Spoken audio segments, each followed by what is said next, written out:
नमस्कार साथियों।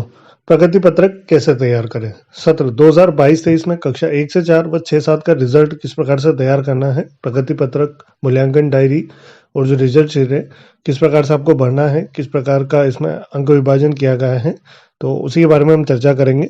तो चलिए साथियों शुरू करते हैं और देख लेते हैं कि क्या है पूरी जानकारी। तो साथियों जैसा आप देख पा रहे हैं, पूर्व में राज्य शिक्षा केंद्र की तरफ से पत्र जारी हुआ था 22/2/2023 की डेट में। इसमें कक्षा 1 से 4 और 6-7 के मूल्यांकन संबंधी यहाँ पर निर्देश दिए गए थे। अब देख सकते हैं यहाँ पर कक्षा 1 और 2 के जो मूल्यांकन निर्देश दिए गए हैं, वो पूर्व में जो FLN आधारित मूल्यांकन करने के जो पूर्व में निर्देश जारी हुए थे, उसके उसी का यहाँ पर दिया गया है कि पूर्व में जो निर्देश जारी होते हैं उसी के आधार पर आपको कक्षा 1 और 2 का मूल्यांकन करना है। जिस प्रकार पिछले वर्ष भी आपने किया होगा FLN के आधार पर, उसी प्रकार करना है। 3, 4 और 6, 7 के लिए यहाँ पर कुछ परिवर्तन किया गया है अंक विभाजन में, और जो प्रगति पत्रक है उसमें भी थोड़ा परिवर्तन हुआ है, तो उसे हम देख लेते हैं। तो 3, 4 और 6, 7 का यहाँ पर टोटल जो पूर्णांक है वो 100 का दिया गया है वार्षिक का, जिसमें 60 अंक का आपका जो एग्जाम है वो रहेगा और 40 अंक का प्रोजेक्ट वर्क जो रहेगा वो बच्चों को आपको घर के लिए देना रहेगा। प्रोजेक्ट वर्क में यहाँ पर 2 प्रश्न इसमें दिए गए हैं। प्रोजेक्ट वर्क के अंतर्गत आपको 2 प्रश्न देना है 20-20 अंक के, जो बच्चे हल कर कर लाएंगे और उसके आधार पर आपको उनका अंक देना है। तो इस प्रकार से ये वार्षिक और रखा रहेगा। उसके अतिरिक्त यहाँ पर अर्धवार्षिक मूल्यांकन जो है वो 50 अंक का रहेगा। 50 अंक के प्राप्तांकों के आधार पर आपको ग्रेडिंग इसमें करना है और 100 अंक का हमारा वार्षिक का रहेगा, यानी टोटल जो हमारा रहेगा वो 150 का पूर्णांक एक विषय का बनेगा। तो 3 से 4 का अगर हम देखें, 3 कक्षा 3 और 4 का, तो 150 के हिसाब से टोटल 600 का हमारा पूर्णांक हो जाएगा। उसी प्रकार से छठी और सातवीं का हम देखेंगे तो उसका भी 150 के हिसाब से अगर हम देखेंगे 6 विषय का, तो वो 900 का आपका टोटल पूर्णांक हो जाएगा। तो इस प्रकार से आपको ये अंक विभाजन और ये इनकी ग्रेडिंग करना है। अब प्रगति पत्रक किस आधार पर भरना है, तो प्रगति पत्रक हम देख लेते हैं। प्रगति पत्रक भी पत्र के साथ दिया गया था। तो इस बार का जो प्रगति पत्रक है उसमें थोड़ा सा परिवर्तन किया गया है। ये हमारे सामने इनका फ्रंट पेज है। तो इसमें तो वही है बेसिक जानकारी, जो शाला का नाम, विकास खंड, बच्चे का सरल क्रमांक है, विद्यार्थी का नाम, माता पिता का नाम, जन्म तिथि, ये सारी जानकारी आपको भरना है। और इसका जो पीछे का पेज है जिसमें अंक विभाजन या जो भी ग्रेडिंग हमको लिखना है, उसमें आप देख सकते हैं तो यहाँ पर शुरू में स्कॉलर नंबर दिया गया है, यहाँ पर स्कॉलर क्रमांक लिखना है। फिर यहाँ पर शैक्षणिक क्षेत्रों का मूल्यांकन ग्रेड, तो इसमें आपको टोटल ग्रेड है, समग्र ग्रेड मतलब जो टोटल ग्रेड है वो लिखना है। जो मासिक वार जो ग्रेडिंग है वो आप मूल्यांकन डायरी में अपने हिसाब से कर सकते हैं।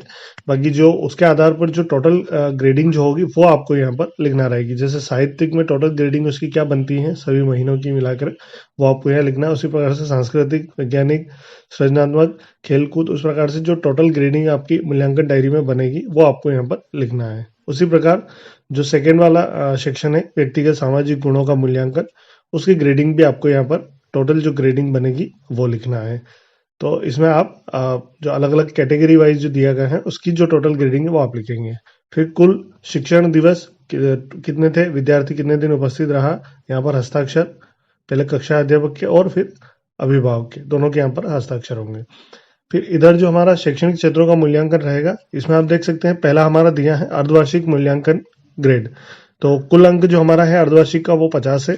50 के आधार पर बच्चे के कितने नंबर आए, उस प्रकार से उसकी क्या ग्रेड बनी, वो ग्रेड आपको यहाँ पर लिखना है। आपको यहाँ पर अंक नहीं लिखना है, यहाँ पर सिर्फ ग्रेडिंग आएगी। प्रगति पत्रक में आपको सिर्फ ग्रेड लिखना है। अगर बच्चे की ग्रेडिंग ए है तो ए लिखेंगे, बी है तो बी लिखेंगे और सी है तो सी लिखेंगे। यहाँ पर आपको सिर्फ ग्रेड लिखना है, अंक यहाँ पर कहीं पे भी नहीं आएगा। तो यहाँ पर आप अर्धवार्षिक की ग्रेडिंग लिखेंगे। उसके पश्चात वार्षिक मूल्यांकन के अंतर्गत सबसे पहला आता है हमारा प्रोजेक्ट कार्य।